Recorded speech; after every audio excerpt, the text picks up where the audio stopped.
I thought being agreeable, supportive, and non-threatening would make women love me. But in fact, it just made me invisible to them and to myself. So, to anyone still falsely under the illusion that being the perfect nice guy is actually just a virtue, let me break that belief for you in just one simple question. Do you know the root and the origin of the word nice? Well, I do. It comes from the Latin nicissus, meaning stupid or ignorant. And you know what? I think that lands because I think every time that a girl calls you nice, yeah, like, I like him as a friend. He's nice, but not quite for me. Realistically, what she's communicating is, yeah, he just doesn't really get it, does he? He's all right, but like tap him on the head, like he's a nice guy, isn't he? He's a little stupid thing. And that's honestly what they communicate. And I remember discovering this years ago and it just like blew my mind. So I felt like this because that's who I was. I remember like I was the nice guy, always trying to be perfect. And one of the most egregious times that I was like this was in my first relationship. This is awful, right? Stay with me for this. I would try to play the perfect boyfriend so much. I'd be overly doting and trying to meet her every need whilst like hiding mine to such an extent that there was one time she wasn't feeling, well, actually, she wanted to go meet a friend for like a trip, but she was scared to call in work for a holiday.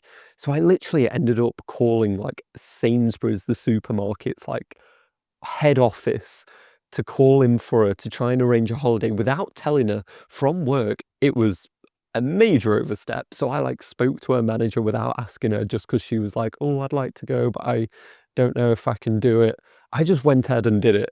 And someone might see that as nice, but to me, I was doing it for validation. And all it did was make me essentially resentful because I would do all of these things for her. I would constantly want to do the things that would make her happy. I'd constantly change what I wanted to do to fit her needs. And eventually it just led to me being invisible in her eyes, weak.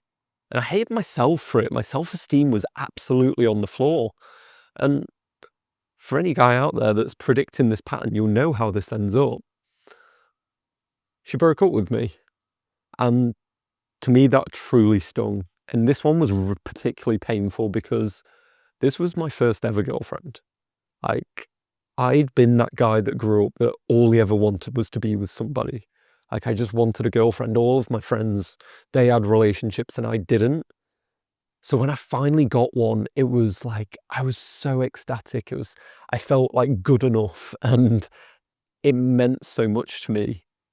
So to lose it because I was being the nice guy, it crushed me and I was resentful and I was bitter because like I'd done all of this stuff for her and then she didn't even want to be with me and she's now gone off and I'd helped her so much and I was just such a bitter guy.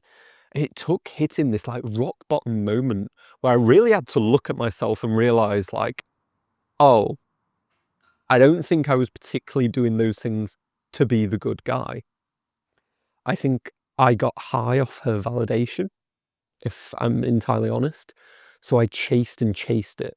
I'd do all these things. I'd be the nice, perfect boy just to try and feel more validated by her. And it's kind of sick. And it's like, it was covert contracts. I was expecting all of this back. I was setting a standard she was never meant to meet. And then I'd get angry at her for not meeting that. Not angry, I wouldn't express that because I was a nice guy. So just, internally, I'd be passive aggressive with her. And that just led me to ruin. And it taught me this valuable lesson that I need to share with you. There is a huge difference between being nice and being kind. And that's what I aim for now. In the relationship that I'm in today, I try and be a kind person. Because do you know what the root of the word kind is? To treat someone like kin. And that is far more admirable. Because sometimes You have to tell the truth to your siblings. You have to call them out when they're doing something stupid. You have to put your own needs first and not let them overrun you. To be a kind person doesn't always look like it's a nice thing. It's the guy that's willing to tell somebody they have stuff stuck in their teeth, or the fact that they're moving off on a journey that probably is not going to help them and is not good. Like, they're being self-destructive. It's the guy that's willing to leave the party when everyone else wants him to stay, because he just knows that it's not the right thing for him to do. There is a huge difference between being nice and being kind. And I didn't realize that in my first relationship, and it cost me big time. So for any of you guys out there still under that illusion that, oh yeah, I'm just a nice guy, really question that.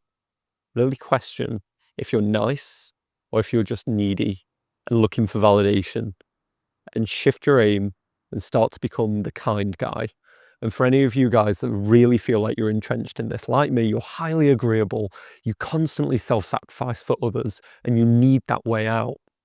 Well, check out this video, because I detail the exact steps that allow me to get away from being that nice guy to now being centered, confident, and secure in all of my relationships going forward.